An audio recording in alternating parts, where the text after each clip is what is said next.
ಎಲ್ಲರಿಗೂ ನಮಸ್ಕಾರ. ನಾನು ನಿಮಗೆ ಇವತ್ತು ಹೇಳಿಕೊಟ್ಟಿರೋ ವಾಟ್ಸಪ್ನ ಈ 3 ಟ್ರಿಕ್ಸ್ ನಿಮ್ಗೆ ಗೊತ್ತಿರೋಕೆ ಚಾನ್ಸೇ ಇಲ್ಲ. No way. ಈ ಟ್ರಿಕ್ಸ್ ಇಂದ ನಿಮಗೆ ತುಂಬಾ ಹೆಲ್ಪ್ಫುಲ್ ಆಗೋದಂತೂ ಗ್ಯಾರಂಟಿ. ಪೂರ್ತಿಯಾಗಿ ವಿಡಿಯೋ ನೋಡಿ. ಹಾಗೆ ನಮ್ಮ ಯೂಟ್ಯೂಬ್ ಚಾನಲ್ಗೆ ಇನ್ನು ಸಬ್ಸ್ಕ್ರೈಬ್ ಆಗದಿದ್ರೆ ತಪ್ಪದೆ ಸಬ್ಸ್ಕ್ರೈಬ್ ಮಾಡ್ಕೊಳ್ಳಿ. ವಿಡಿಯೋನ ಸ್ಟಾರ್ಟ್ ಮಾಡೋಣ.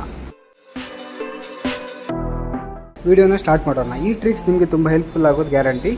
ಸೊ ಮೊದಲನೇ ಟ್ರಿಕ್ಸ್ ಏನಂತ ಹೇಳಿದರೆ, ನಿಮಗೆ ಯಾರಾದರೂ ಫೋಟೋ ಸೆಂಡ್ ಮಾಡಿದರೆ ಅದು ಗ್ಯಾಲರಿಯಲ್ಲಿ ಡೈರೆಕ್ಟಾಗಿ ಸೇವ್ ಆಗುತ್ತೆ. ಅದು ನಿಮಗೆ ಸೇವ್ ಆಗಬಾರ್ದು ಅಂದ್ಕೊಂಡ್ರೆ ನೀವೇನು ಮಾಡಬೇಕಂದ್ರೆ ಮೀಡಿಯಾ ಆಕ್ಸೆಬಿಲಿಟಿ ಏನಿದೆಯಲ್ಲ ಅದನ್ನು ನೋ ಕೊಡಬೇಕು, ನಂತರ ಓಕೆ ಹೊಡಿಬೇಕು.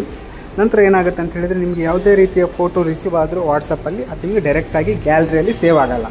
ನೀವು ಸೇವ್ ಕೊಟ್ಟರೆ ಮಾತ್ರ ಸೇವ್ ಆಗುತ್ತೆ. ಸೊ ಇದೊಂದು ನಿಮಗೆ ತುಂಬ ಹೆಲ್ಪ್ಫುಲ್ ಆಗೋದು ಗ್ಯಾರಂಟಿ.